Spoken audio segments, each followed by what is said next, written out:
Hello, welcome to the Global Village Television. At the Global Village Television, we deliberate on various issues affecting our common planet: poverty, climate change, diseases such as the pandemic, the coronavirus pandemic, etc. Today, the program segment is called Welcome to my book club. I don't want to blow my trumpet before the whole world, but I think I have a passion for writing. I've written several books at the moment. At around 20 books I've already written on various themes: children, issues, health education, Christianity, socio-political issues of our time. Apart from fulfilling my passion, my aim is also to use any funds, if any, that comes out of this work to support my charity called Campaign Against Poverty. Of course, I have no illusions that we can live, we are not in an utopia. There will be always poor people around, but I feel duty bound to do the very little I can to alleviate poverty. So any income that I earn from the book sales will go into my charity, to support my charity. Today, I have the privilege to introduce this book, A Letter to My Dying Mother. A Letter to My Dying Mother, which was written in 1994. I was a student at that time, and it had always been my intention to invite my mother to Europe. She grew up in a very little village, so it was my intention to invite her to Europe to come and see the great change between the traditional African village and European situation, the European situation. But unfortunately, word reached me that she was grievously ill and she would not make it.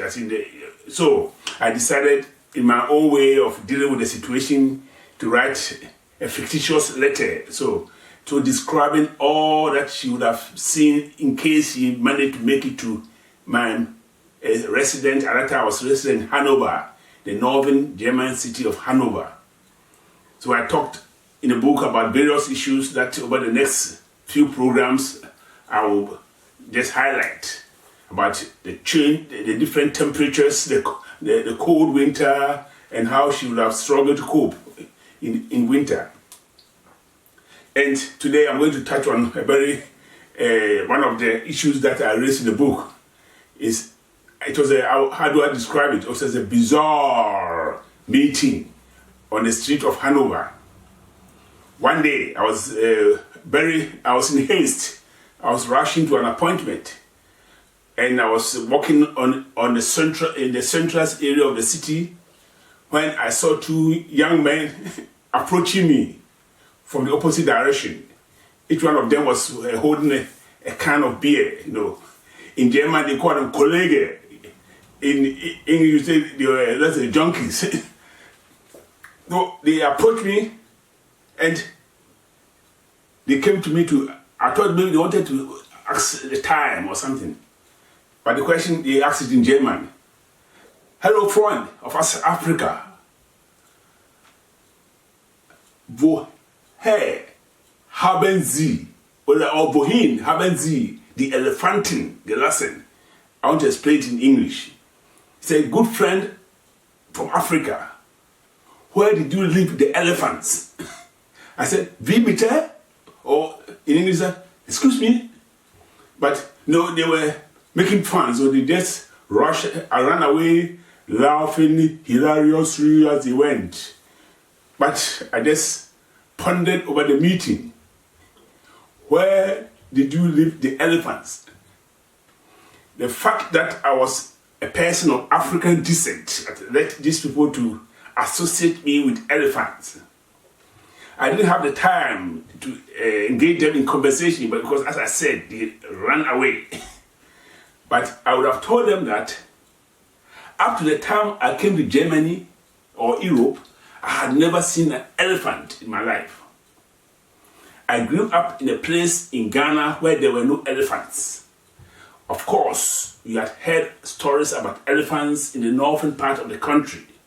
We knew that we were told that they were huge mammals, but we had never seen them before. There were some in the zoos, but my parents were so poor and going to the zoo was not something that crossed their mind. But here is this gentleman associating me with elephants. So I just raised this issue. Of course, this issue of association, there was a time will come when I will deliberate on it in another program.